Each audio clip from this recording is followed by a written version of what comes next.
Hi guys, welcome back for part 2. So, first law of thermodynamics. So, kita start on the first law. Thermodynamics is a study of energy changes. So, the first thing you must understand is about energy lah. So, what is first law of thermodynamics? It say that energy can be converted from one to another, but cannot be created or destroyed. It may change from one form to another. So these are first law of thermodynamics. Basically, it is energy punya sifat kan. Dah belajar masa sekolah. Sebenarnya dah ada basic of first law of thermodynamics. Alright. For example, here the energy of being transferred between the system and surrounding. Contoh ni dia bagi hot coffee. So hot coffee now is an open system. Kenapa saya kata open? Sebab you tengok air coffee ni boleh keluarkan matter and also you can also feel the heat. Alright. So now the heat and the matter are working and the heat are being released.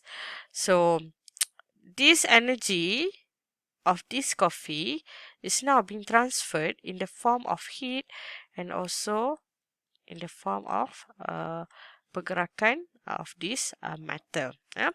So the energy lost by the coffee is equal to the energy gained by surrounding. Okay. So energy. Here, energy ada banyak types of energy. But in this first law of energy, first law of thermodynamics, we're looking at the kinetic and potential only. Right? So this kinetic and potential energy of the system, or we can also say it is an internal energy, symbol the E. But if you go find some textbook, simbol the U. Okay, so kalau pergi advance punya textbook, jangan confuse lah. So E ataupun U. So internal energy, definition dia apa? It is a sum of all kinetic and potential energy of all component of the system. So this E, energy tadi, contoh dalam kopi tadi, energy tu memang dah ada kat dalam kopi tu. So apa ini? Kinetic and potential. So this E can be changed in the form as work or heat, Q. Okay, the energy of system can be changed as work or heat, symbol the Q. So E, Q, and W. These three component or three properties are very important for first law of thermodynamics. Yeah? So for the internal energy, the unit are joule. Is joule or calorie. Yes, it is a calorie yang kita count tu because itu kan sumber tenaga. So 1 calorie is equal to 4.184 joule. Alright. If you have a molar energy, jangan takut perkataan molar. So molar energy maksud dia kilojoule per mole. So how many kilojoule per 1 mole? Right? So kilo ini sebagai dia punya suffix ya. Bila value tu terlampau besar, you kecilkan dia, pensatkan dia, value untuk energy is very high, so you can change into kilojoule per mole. Right, for the change in internal energy, data E, we calculate using E final minus E initial. So, the E selepas reaction berlaku minus E sebelum reaction berlaku. Kenapa kita tak boleh nak direct kira? Because absolute internal energy cannot directly measured. We can only measure the change of internal energy, delta E saja. Sebab dia tak macam fizik. Fizik you boleh kira E equal to mc square. Tapi ini you tak boleh. So what you will understand is delta E. So this delta E can also be calculated by this equation. Okay, Q plus W. Heat change between the system plus work done on or by the system. Alright, so this internal energy or changes of internal energy, when the system undergoes a physical or chemical changes, the delta E is given by the heat absorbed or released, okay, by the system plus work done by the system. Alright, why I highlight these two words? Because it is very important for you to understand either the heat. Kalau untuk heat, sama ada being absorbed atau release. Sebab apa? Sebab value dia berbeza. Okay? So, if you have heat absorbed by the surrounding, maksud dia proses exothermic, the value of heat is negative. Okay?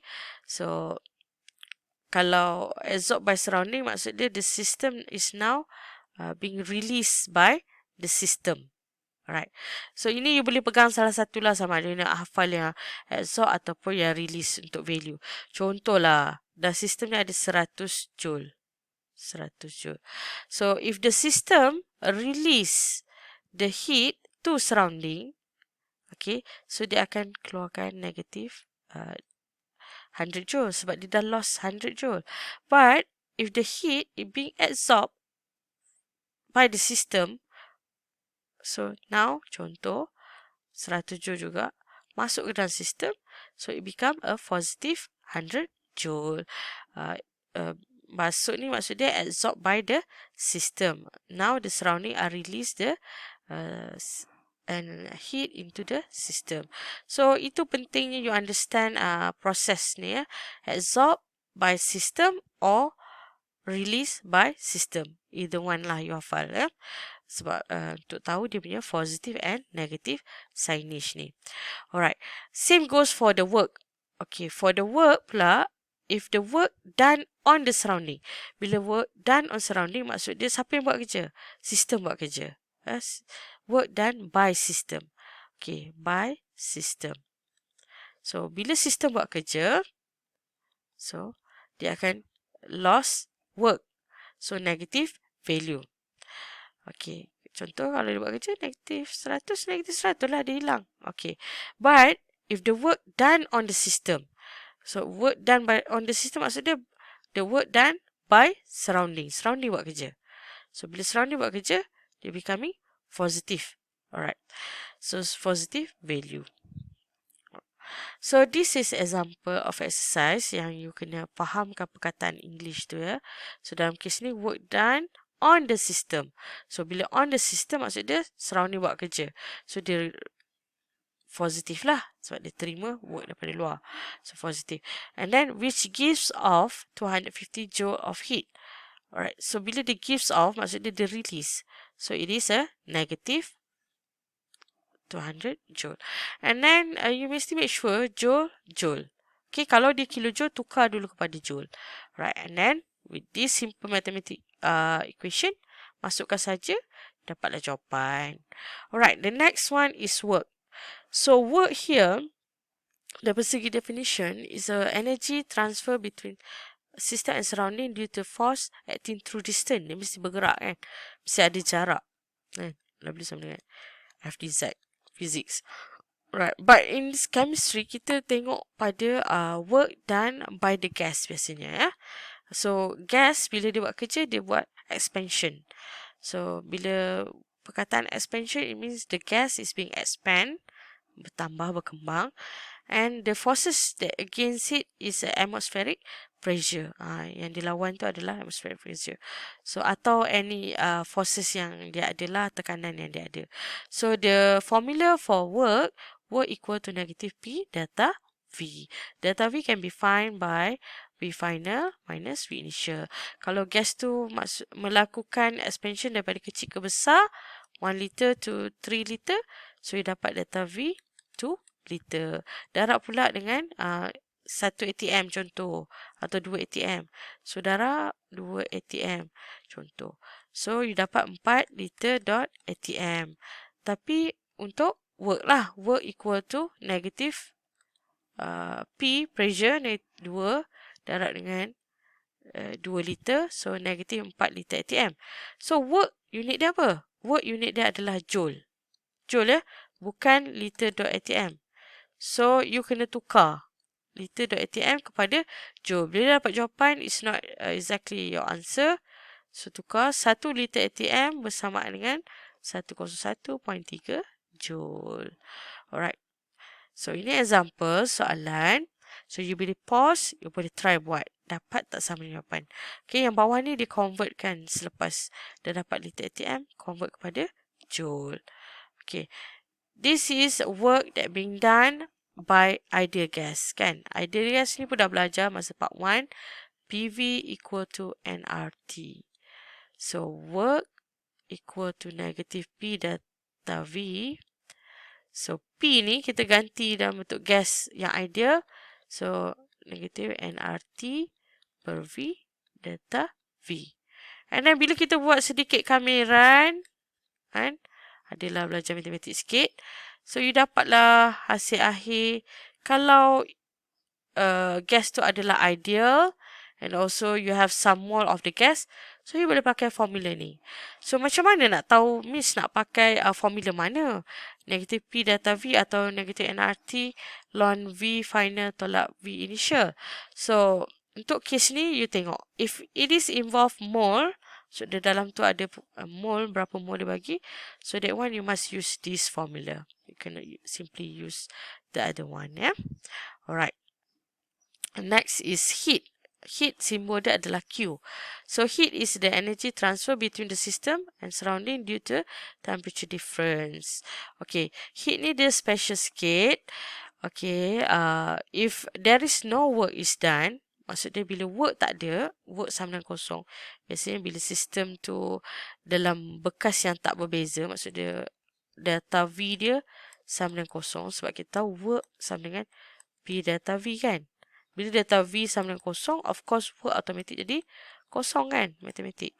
So, bila work kosong, sekarang formula tadi, delta E sama dengan Q plus W. So, work ni dah kosong. So, dia jadi delta E sama dengan Q. This is only happen bila you ada constant volume. So, saya tandakan V kecil di sini menunjukkan volume bekas tu constant. Tak ada expansion berlaku atau compression berlaku. Alright. This, ini yang dia tunjukkan kenapa dia jadi kosong tadi. Dikembangkan work ni. P delta V. So, delta V kosong. Dapatlah delta E sama dengan Q. At V. V ni, V kecil sebenarnya. Nak menunjukkan constant volume. Alright. So, the next condition for heat. Kalau tadi you ada Q kecil, V kecil sama dengan delta E. Tapi what happen kalau pressure pula kita tak berubah, constant pressure. So, bila you ada constant pressure, heat tadi, Q tadi, ada P bila constant pressure, automatic dia tak sama dengan E. Tapi dia sama dengan delta H. What is delta H? Delta H ini adalah perkataan baru, enthalpy. So, enthalpy. So, delta H sama dengan Q pada constant pressure, but delta E sama dengan Q pada constant volume. Okay, itu specialnya. Q ni dia ada dua jenis lah. QV dengan QP kecil. Ini sama dengan delta E, yang ini sama dengan delta H.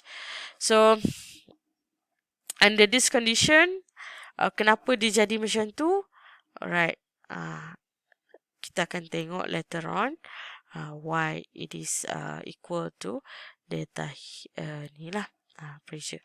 Tapi meantime, you must understand itulah kelebihan heat.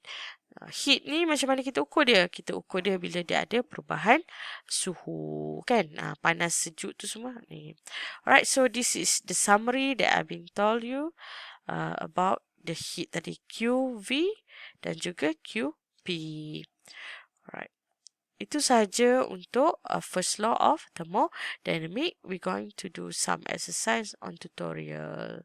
Thank you.